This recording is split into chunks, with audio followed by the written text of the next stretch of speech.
Shalom. Shalom means peace. Shalom is a Hebrew word that is not limited only to peace in the sense of absence of war, but it is the well-being of all human persons, the well-being of the entire universe. And this is exactly what the Bible is trying to achieve through various books. The Hebrew Bible has 3 sections. The first section is known as Torah, that means the law, the first 5 books. The Greek version of those first 5 books is known as the Pentateuch. The second section is known as Nevi'im, means prophets or prophetical books.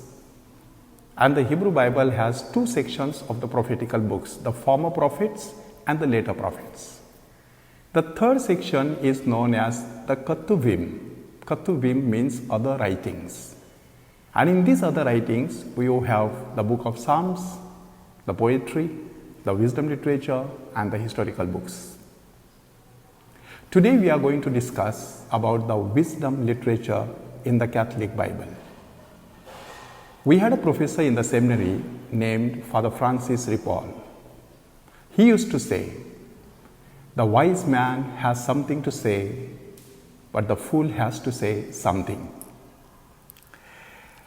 Here the word wise and fool does not mean only intellectual capacity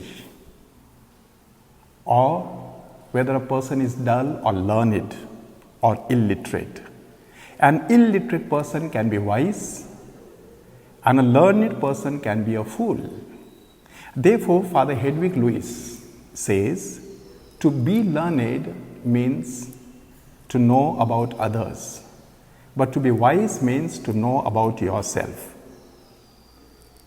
There are few definitions which are given by the scripture scholars about wisdom. The first definition is, wisdom is an art of assimilating practical knowledge based on observation, introspection, and personal experience. The second definition is, it is a quest for self-understanding in relation to people, things, and events of one's daily life. Or the third definition is, it is an art of maintaining a balance between the world order and the order within.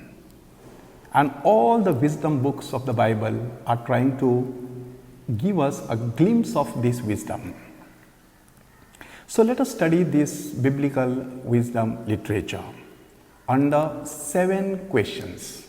The first question is, which are the wisdom books in the Bible? There are 5 books which are known as wisdom books. The first one is the book of Proverbs with 31 chapters. The second one is the book of Job with 42 chapters. The third is the book of Kohelet, which is also known as Ecclesiastes, which has just 12 chapters. You just see the spelling of Ecclesiastes, it has 12 letters. That is how you can keep in mind that there are 12 chapters to this book.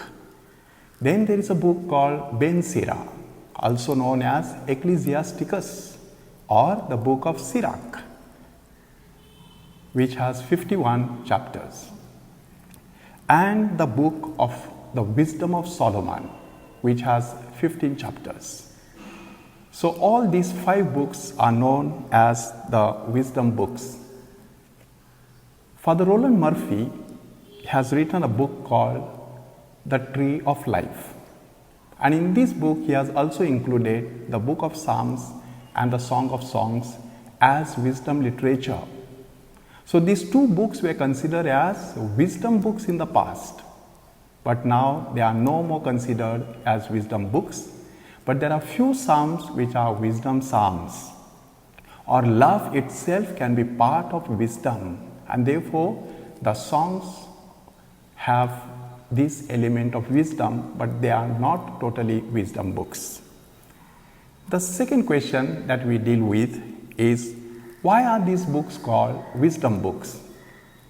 Human life is full of wisdom. Human life is also full of lot of questions. What is the meaning of life? Why there is suffering? What is the meaning of death? What is the meaning of different events which take place in our life? How do we understand the other person? How do we understand nature? How do we understand innocent suffering? Various questions that human beings deal with. And the wisdom books are trying to give practical answers to these questions. One of the questions is, how do I know the will of God? This also is highlighted by the wisdom books. And therefore, these books are focusing basically on wisdom, which is very practical knowledge based on experience, observation, and introspection. And the sages of the old have accumulated all these wisdom and put into the form of books. The third question that we want to deal with is, when were these wisdom books written? Actually, wisdom is an eternal reality. Wisdom began with God and wisdom ends with God. The fear of the Lord is the beginning of wisdom, and the climax of wisdom is in God Himself. But practically speaking, when do we place these books in time and space? There are various opinions. Some Bible scholars suggest that Israel's wisdom tradition existed in oral form during the second millennium. That means years 2000 to 1000 BCE, before Christian era or before Common Era. But the actual compiling and editing of these 5 books took place only in the 5th century BCE to the 1st century BCE. That means the book of Job was compiled between 500 and 400 BCE. The book of Proverbs was compiled between 400 BCE and 350 BCE. Or the book of Kohelet was compiled somewhere between 300 and 250 BCE.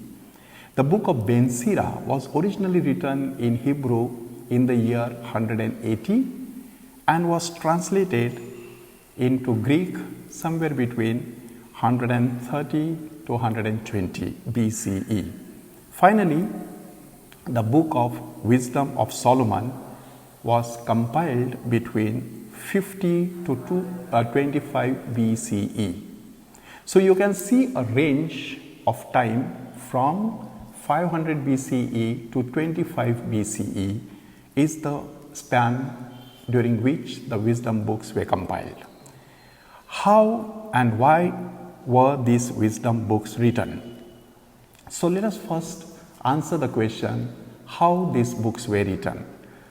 Israel had its covenantal tradition, and this covenantal tradition had 7 covenants. That means the covenant with Adam, the covenant with Noah, the covenant with Moses, the covenant with Abraham, the covenant with David, the covenant with Jeremiah. So 7 different covenants, and this covenantal tradition had wisdom in them. And this was passed on from one generation to the next. So this was the covenantal tradition of Israel. Israel also borrowed wisdom from Egypt, and that is called royal court wisdom of the scribes. So in the royal court of the king there were scribes.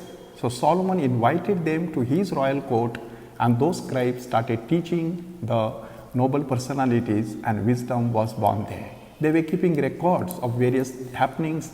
They were giving advice to the king. They were interpreting the laws, executing the laws, and this is how wisdom was at work in the royal courts of the king. The second source of wisdom literature is the folk wisdom of Mesopotamia. This wisdom is known as family wisdom. That means in the family, the parents were teaching the children, and that is how wisdom was handed over from one generation to the next. Then there was a decentralization movement. After the Babylonian exile, Israel had its own different self-understanding. That means there was no more temple had to be built again. There was no more kings, there were outsiders who were ruling Israel, and the national unity was at stake. And there was a decentralization of all this.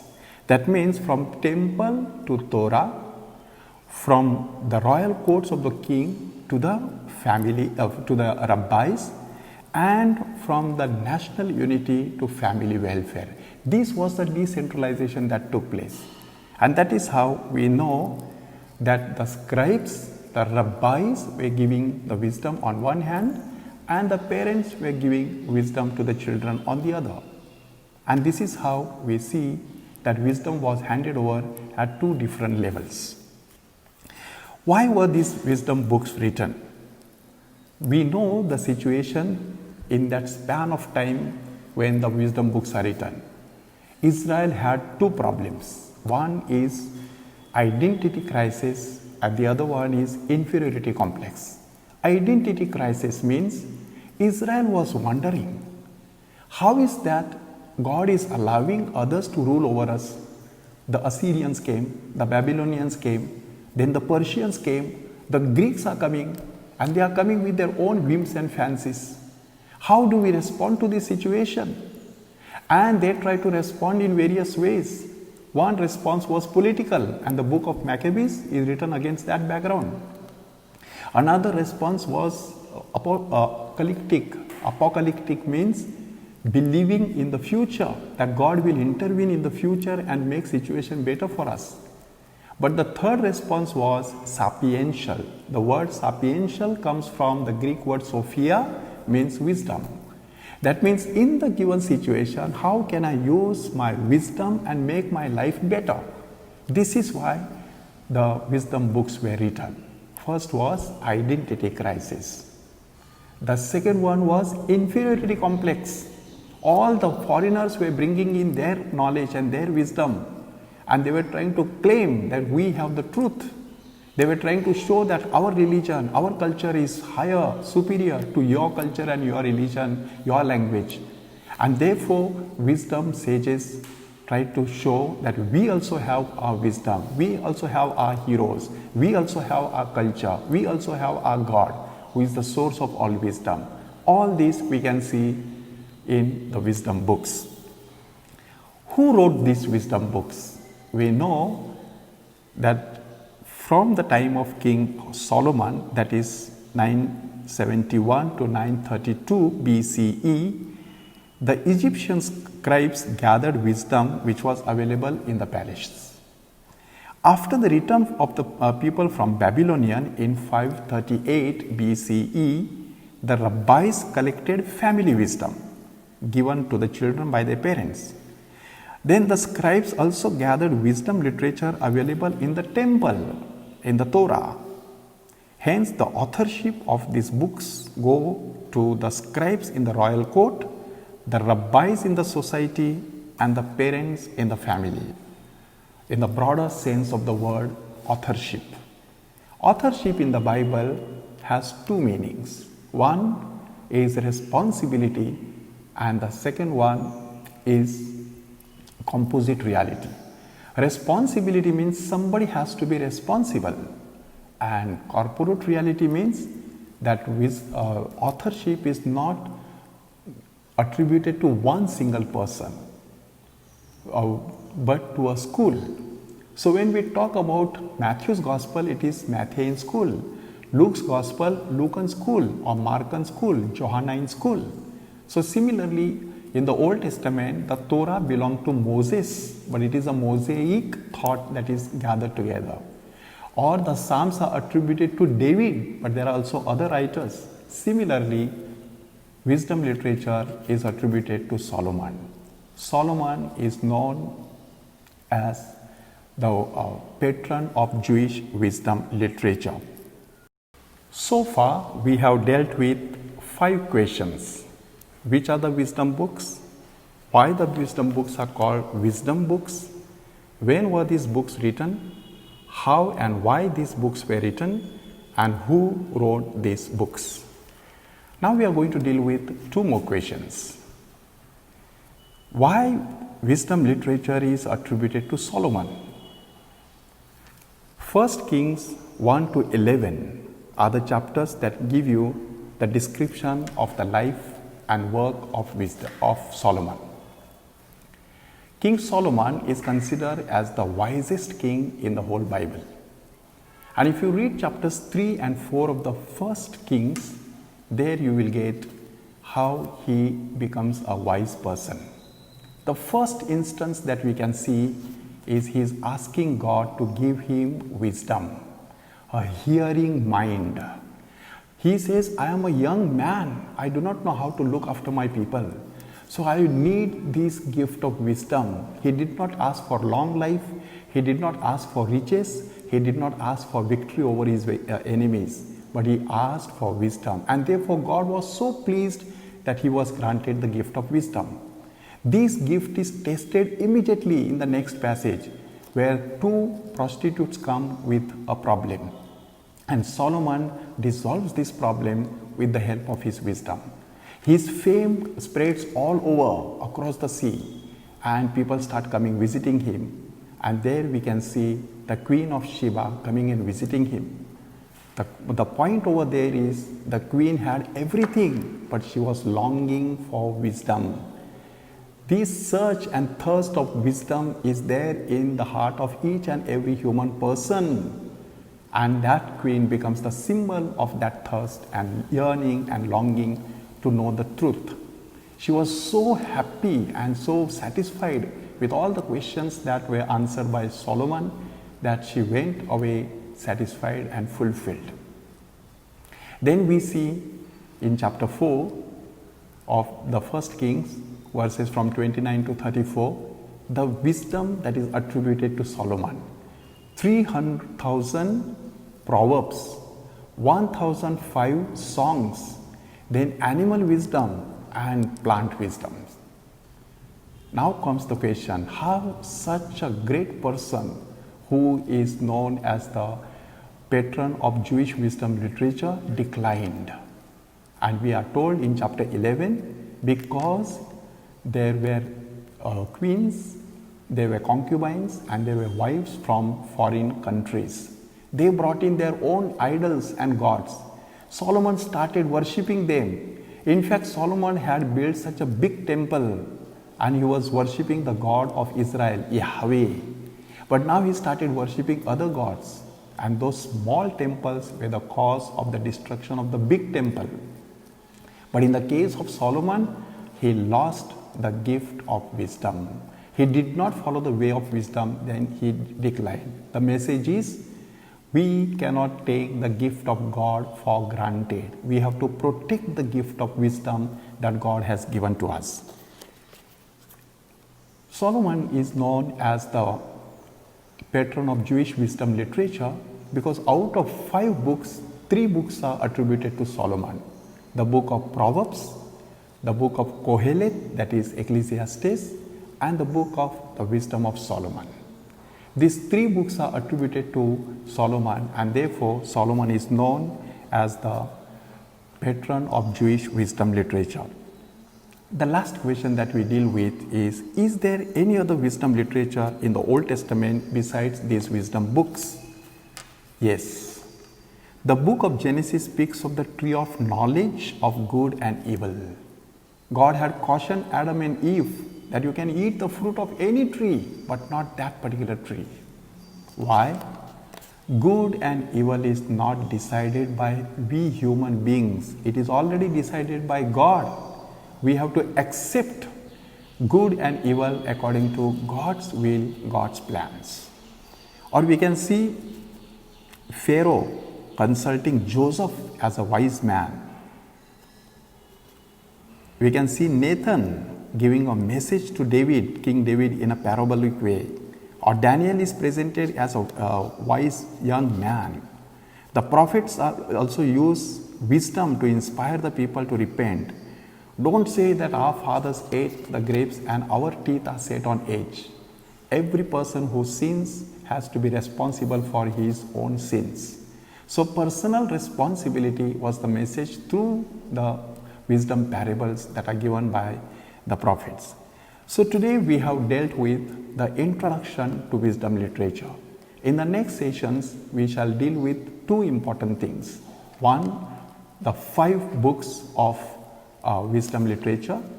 We shall deal with them in 2 parts. In the first part, 3 books attributed to Solomon, namely the book of Proverbs, the book of Kohelet, and third, the book of Wisdom of Solomon. In the second part, we shall deal with the mystery of undeserved suffering in the book of Job and the book of Ben Sira, where Torah is equated with wisdom. So we shall see you in the next session. Shalom, peace.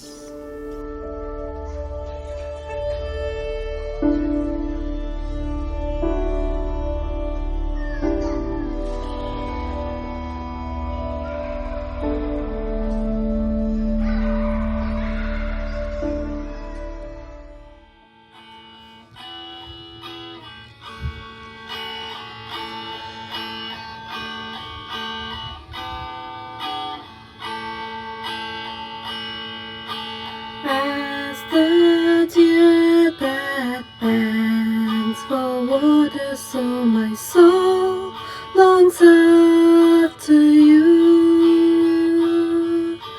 You alone are my heart's desire, and I long to worship you. You alone are my strength, my shield. To you alone may my spirit yield.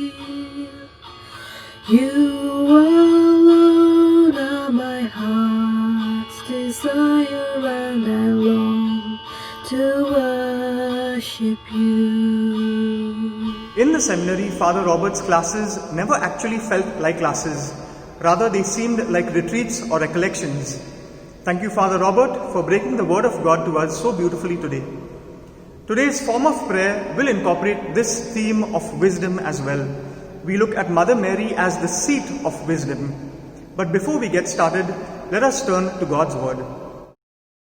A reading from the Book of Wisdom. God of my ancestors, Lord of mercy, you who have made all things by your word, and in your wisdom have established humankind to rule the creatures produced by you, and to govern the world in holiness and righteousness, and to render judgment in integrity of heart. Give me wisdom, the consort at your throne, and do not reject me from among your children, for I am your servant, the child of your maidservant, a man weak and short-lived, and lacking in comprehension of judgment and of laws. Indeed, though one be perfect among mortals, if wisdom who comes from you be lacking, that one will count for nothing. On the 15th of August, we celebrated the Feast of the Assumption. Mother Mary is a very important part of today's form of prayer as well. In the 11th century, St. Augustine referred to her as the seat of wisdom. Jesus, the eternal Word, united himself to his mother, and Mother Mary, through her most intimate relationship with God and her reception of the wisdom of God, came to be called the seat of wisdom rightfully. Very often you hear people saying that they cannot sustain a healthy spirituality and prayer life through the Holy Rosary. And this is because the Rosary becomes monotonous to them. By assigning meaning and focusing more on the quality of prayer rather than the quantity of it, through 1 decade of the Holy Rosary and then moving on towards 2 decades, 3 decades, a mystery, and eventually a number of rosaries, maybe if that is what you would prefer in a day, we are able to make and develop a healthy relationship with God through this form of prayer. In today's prayer service, we shall be praying just 1 decade of the Holy Rosary, but we shall do this using wisdom to direct our thoughts and our intentions towards the needs of the people and the ones suffering in and around us, especially during this time of the lockdown. Our Father, who art in heaven, hallowed be thy name. Thy kingdom come, thy will be done on earth as it is in heaven. Give us this day our daily bread, and forgive us our trespasses, as we forgive those who trespass against us. And lead us not into temptation, but deliver us from evil.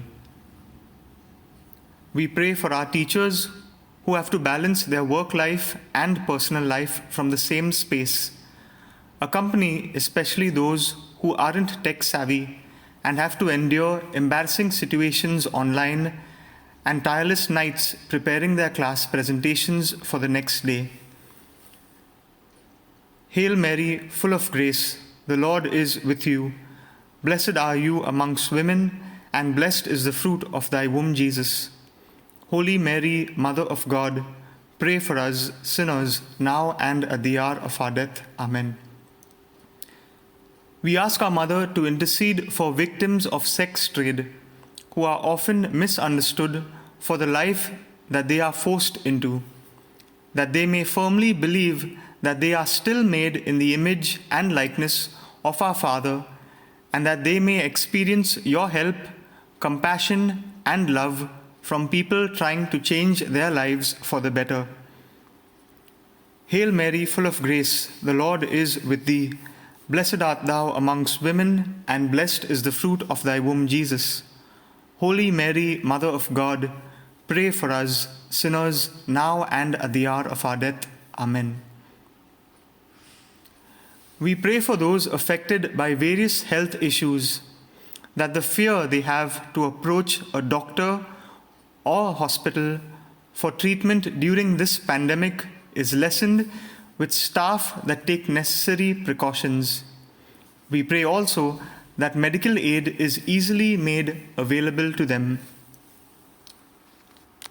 Hail Mary, full of grace, the Lord is with thee. Blessed art thou amongst women, and blessed is the fruit of thy womb, Jesus. Holy Mary, Mother of God, pray for us sinners, now and at the hour of our death. Amen. During this period of the lockdown especially, we pray for the victims of domestic violence. We ask you, Mother Mary, to be the advocate and protector of those having no escape from physical and mental abuse from their significant others in their houses. Touch the hearts of their oppressors and their neighbors, so that your peace may resound in the walls of their homes. Hail Mary, full of grace, the Lord is with thee. Blessed art thou amongst women, and blessed is the fruit of thy womb, Jesus. Holy Mary, Mother of God, pray for us sinners, now and at the hour of our death. Amen. We call to mind victims of rape, that their families do not abandon them, but listen, love, understand, and support them in their mental and spiritual struggles. We ask you, dearest Mother, to embrace them close to your loving heart. Hail Mary, full of grace, the Lord is with thee. Blessed art thou amongst women, and blessed is the fruit of thy womb, Jesus. Holy Mary, Mother of God, pray for us sinners, now and at the hour of our death. Amen. For those who live all by themselves and look forward to meeting people in their workplaces and at church, we ask you, dearest Mother, to make your presence felt in their times of loneliness during the lockdown. Hail Mary, full of grace, the Lord is with thee. Blessed art thou amongst women, and blessed is the fruit of thy womb, Jesus. Holy Mary, Mother of God, pray for us sinners, now and at the hour of our death. Amen. Faced with an environment stained with constant arguments and struggles, we pray for those who have run away from broken homes. We pray for those who seek to find their identities and their self-worth in others. we ask you, dearest Mother, to lead them back on the right path, illumined by your Son, the true light. Hail Mary, full of grace, the Lord is with thee. Blessed art thou amongst women, and blessed is the fruit of thy womb, Jesus. Holy Mary, Mother of God, pray for us sinners, now and at the hour of our death. Amen. Let us pray for housewives and maids whose worth before the lockdown was undermined. Cooking and cleaning are things some of us feel are great achievements today.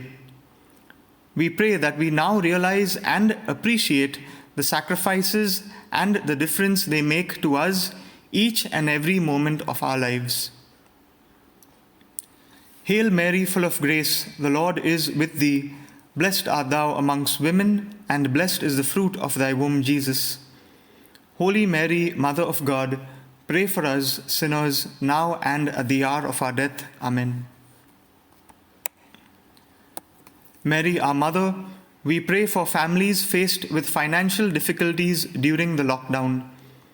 We ask you to touch the hearts of the community they live in, that they may realize their responsibilities towards their brothers and sisters. Hail Mary, full of grace, the Lord is with thee. Blessed art thou amongst women, and blessed is the fruit of thy womb, Jesus. Holy Mary, Mother of God, pray for us sinners, now and at the hour of our death. Amen. We pray especially for doctors and nurses who are our heroes during this pandemic. We express our gratitude towards them for risking their own lives and being away from their loved ones so that they can make a difference to the lives of total strangers. We ask you to bless and protect them and their families from all harm. Hail Mary, full of grace, the Lord is with thee.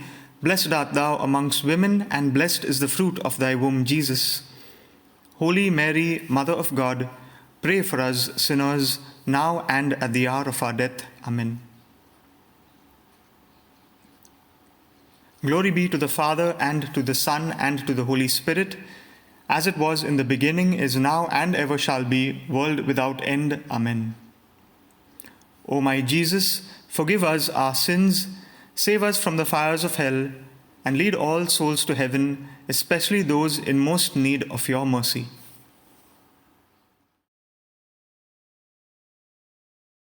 May we continue to pray to our Mother, the seat of wisdom, and ask her to intercede for us in these troubled times, and ask her also to inspire us to reach out to God and to His people in more creative ways. God bless you.